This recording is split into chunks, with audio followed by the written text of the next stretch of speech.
Now I'd like everyone to turn their full attention to our storytelling session. As many of you already know, storytelling plays a huge role in our work and in our conference.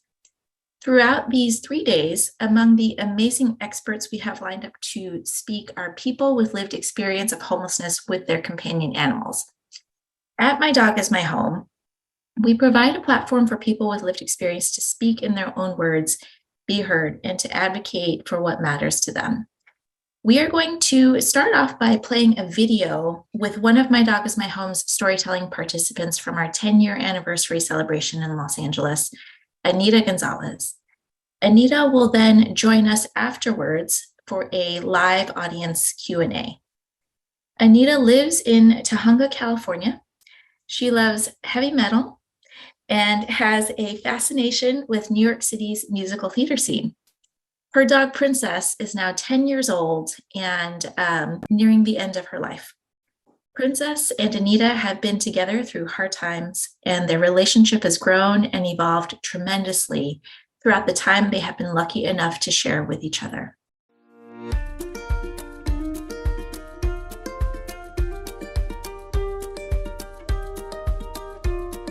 The story that I'm about to tell you is about a fearless, brave, daring, witty, humble friend of mine, my protector. Don't get it twisted though, because she is also funny, full of energy, with characteristics of a child. She has a personality that will draw you in. She is my best friend, and the reason that I went unharmed while we were on the streets.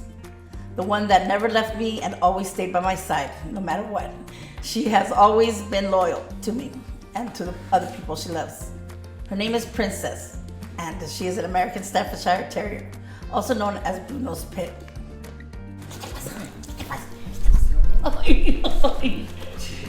In the beginning, once upon a time, long ago, in California, in a small town named Van Nuys. In Van Nuys, there is an animal shelter where an American Staffordshire Terrier was born.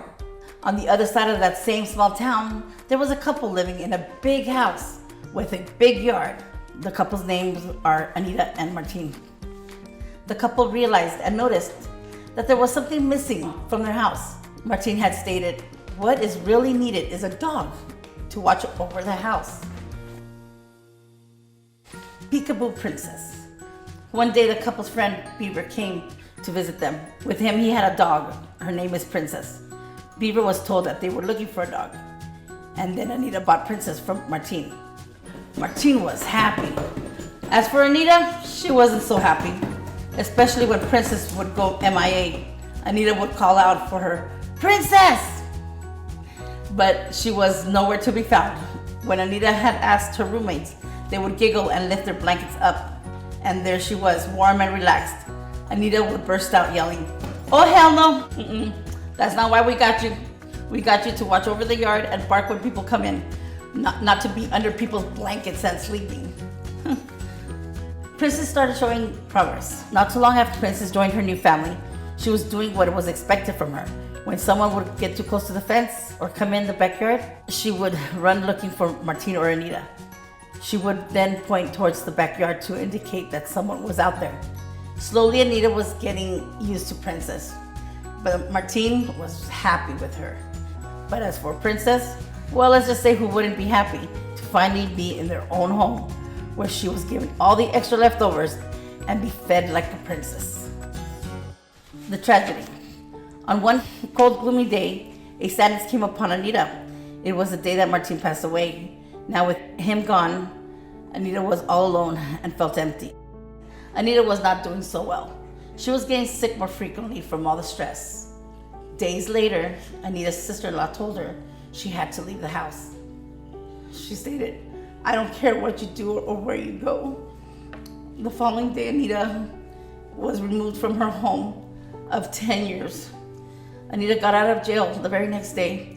When she showed up to the house was boarded. She had to accept Martin wasn't ever coming back. Now homeless in the streets of Van Nuys after being in a violent relationship, Anita was physically, verbally, and mentally abused. She didn't know what to do. It was something Anita didn't understand. But towards the end, she finally learned more about his schizophrenia. Princess and Anita reunite. Beaver, the friend of who Anita bought the princess from, would check up on her frequently, and one day he came to visit Anita and told her that it was time she took Princess back, that Princess was hers. Anita looked at him and said, "How can I care for her if I can't even care for myself?" With no food, no water most of the time, and knowing that she couldn't physically, mentally, and financially take care of Princess, Anita just avoided answering him. Later then, when he visited again, Princess was with him. Anita, now in a state of depression and speechless, she grabbed the long rope and tied Princess onto a post. Sneaky Princess. As time went by, it was Princess that took care of Anita. Princess gave Anita the confidence and the reassurance that everything will be all right and that Anita will be taken care of. That Princess won't leave Anita's side no matter what. I can't say that for the rest of the homeless people because they have to watch over Princess very closely. For one day, a guy was hollering, screaming, and cursing up a storm of who had taken his bag of food from the corner of Anita's eyes. She noticed Princess walking as fast as she could with a mischievous look in her eyes. She was thinking to herself, "I gotta hurry up before they catch me." Anita laughed, proud of having Princess in her life. Not without her. During this time, Anita was working with PATH, People Assisting the Homeless. One of the branches is located in the building with an agency named Cornerstone.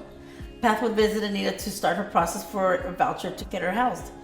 She wasn't in the best of health. Let's just say if she would have stayed much longer in the streets, she would have not lived long. The caseworker from PATH stated to Anita, "Everybody from the group of your peers had started the process for their voucher, all have been housed, and the only one left is you." And they were wondering why. "So if we get you housed, there is a big possibility you would have to leave Princess and go by yourself." Anita furiously looked at her and with a stern voice said, "Then I won't get housed. Either she goes with me or I'm not going at all." Anita had thought to herself, "I can't turn my back from her and let her down. She suffered with me, she protected me, and she kept me from harm in so many ways." So in all reality, it wasn't just Anita needing to be housed. It was Princess that deserves it most. Not much longer after they both got housed together and lived happily ever after. Hi, Anita. Hi.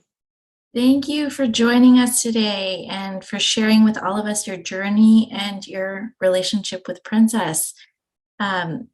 First and foremost, I want to acknowledge that your setting is in a hospital and that it has been difficult for you to join us today. If at any time you would like to hop out of your session early, just let us know. But I know that participating today was also really important to you and you put in a lot of effort to be here. So thank you so much for that. Thank you too. I appreciate everything you've done for me in a lot of ways. Well, it's our honor as an organization to be working with you. I think we've learned a lot from you and your journey and the way you talk about, everything that you and Princess have been through. So thank you again. Thank you for being so open and so vulnerable with us and for really putting Yes.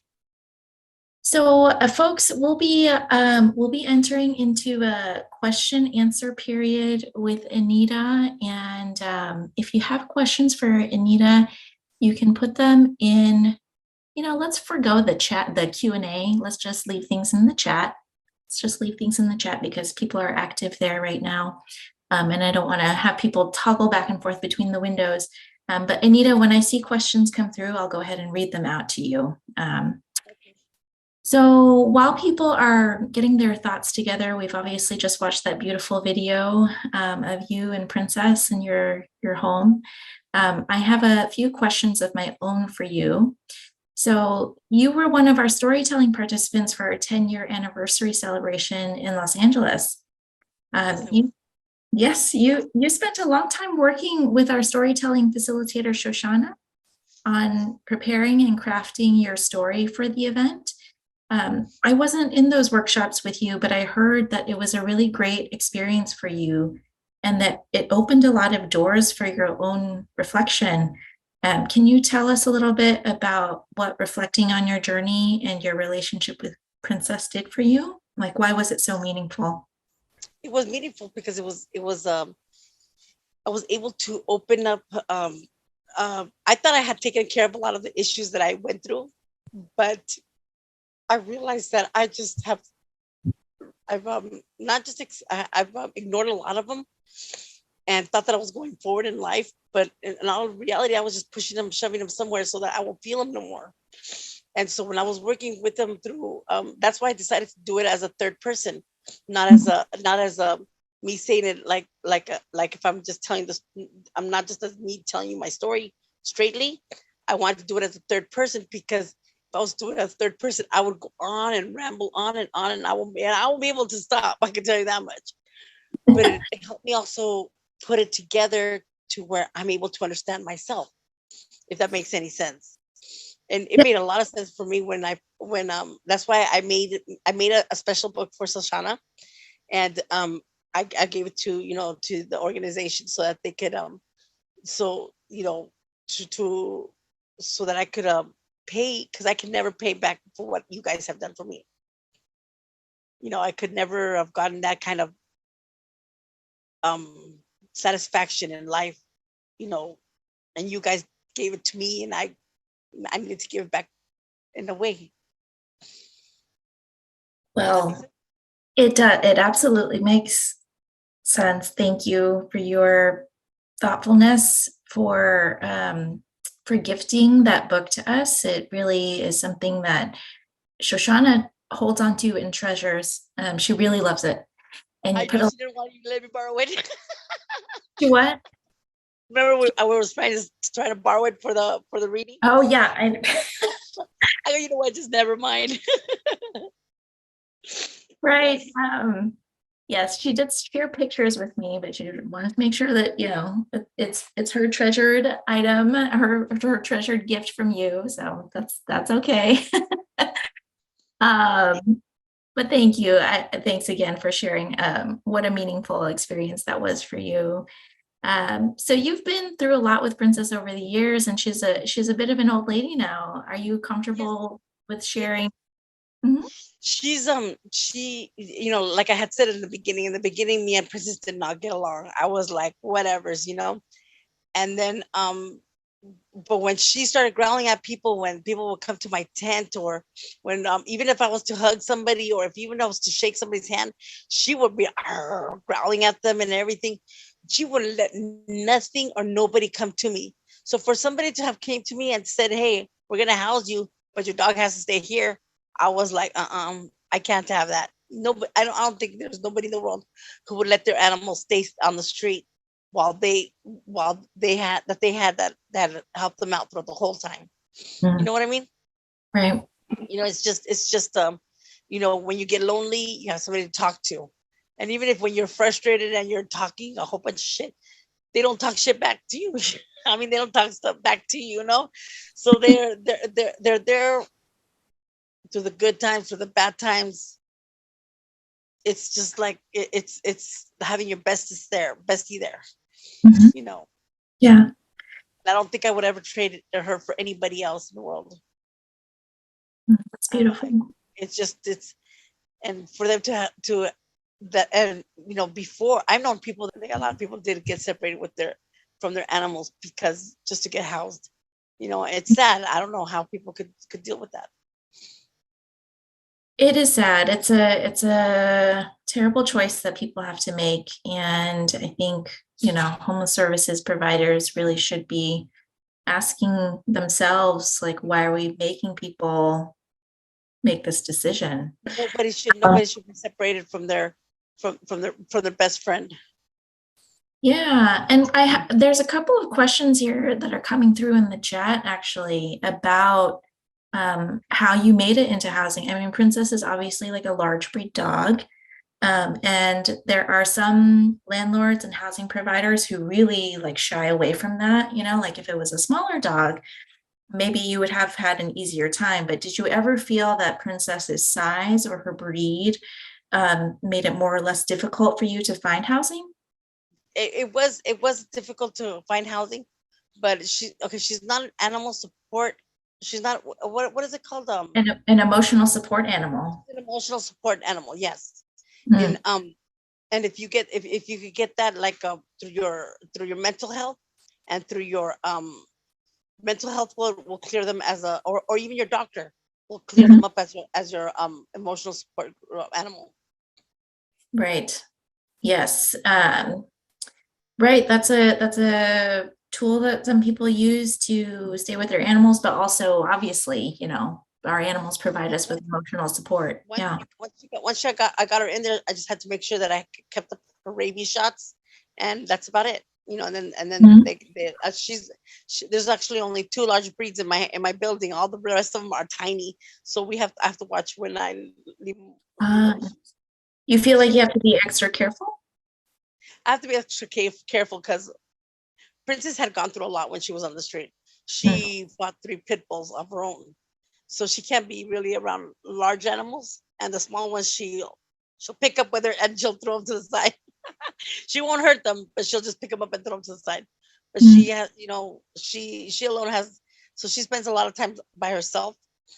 But I do try to introduce her to to other animals. Just they can't be as large as her Mm. I see. because they were pit bulls that she fought on the street. Mm. So Right. So Princess has her own trauma from when she was out there. So I'm seeing some other questions in here. Let's see. So this is from Heather Camisa from pethelpfinder.org. Had you ever reached out to, have you ever reached out to an animal welfare organization for help or navigation assistance with Princess and your needs? So have you ever worked with an animal welfare organization to ask for help? mm, they tried to get me to that, but it seems like nobody wanted to deal with it. Hmm. Oh, tell us a little bit more. Like I got housed through Cornerstone. Mhm. Now Cornerstone, it's a for mental health people, right? And so yeah, when you're on the streets, you get depressed. You don't you get you have a lot on your plate already as it is. That's why they wanted. That's why they were thinking of placing me outside of the um with just people. Um they wanted me to just get placed like in a like mental place. And I was like, no, I have medical issues too. you know, I think my medical issues are more worse than my mental. But regardless, my mental was at least with Princess, I was better. Mhm. She's my other half. I can't explain it. Um and I've tried to reach out to try to get to get housed at first, but no place wanted to get me. Do you understand? Mhm. No place wanted to get me and everything like that. I still that's when I would ignore my caseworkers and everything like that. And because I wasn't taking um that as an option. I wasn't gonna take that as an option that, oh, this place will take you but not your animal. Screw that. That's not my animal, that's my best friend. Mhm. Right. Right. Well, so who gave Princess her rabies vaccine? Did you go through like an animal shelter? Did you go LA through Family Housing. Oh, LA Family Housing? They arranged it for you. Yeah, they've given me so I could have everything up to date. Mhm. Wait. No, actually, it happened after the fact. Like maybe 6 months after I moved in, LA Family Housing actually it came to a point that my dog ended up in the shelter because I was in the hospital, and Mhm. so they okay, I ended up in the hospital. Somebody in the building thought that I abandoned my dog, so they called the animal services on me and had Princess taken away. Of course, she was registered under somebody else's name and everything like that. But my friend, she's a dog lover, that she went and she got the dog out for me, and she had to get all the rabies shots and had to pay for all that stuff, like the adoption fees and everything. So then I was able to keep her there legitimately. You see what I mean? At first, she wasn't legit, but they still let me have her until I get everything done. I see. Okay. Yes, I know exactly what you're talking about. I think, well, correct me if I'm wrong, Anita. So LA Family Housing and Kelsey from LA Family Housing is actually going to be on with us later today, so she might be able to better explain it than me.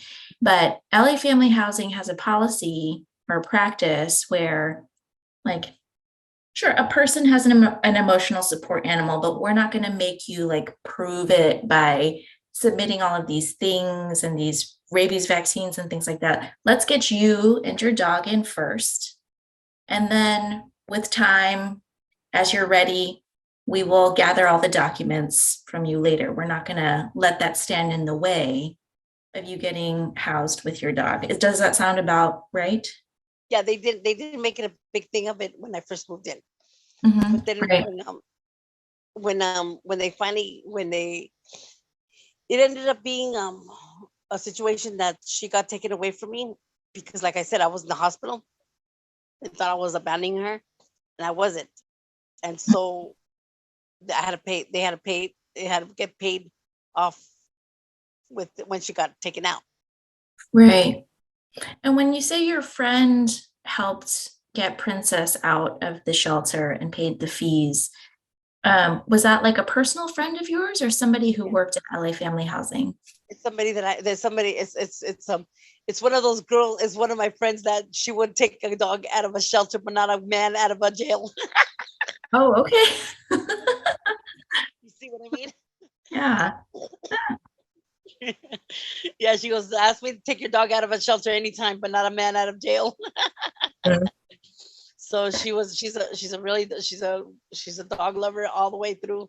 She has two of her own, and yeah, she was an awesome person. She's an awesome person. Yeah. That is that's really great to hear that you have that support in your life. And somebody who you could call upon to help you out with Princess when needed. All right, so I'm going to take one more question for you from the chat here. So this question is from Zoe. Are there specific things we can do as advocates and supporters of people experiencing housing insecurity and their pets to make you feel as independent and supported as possible?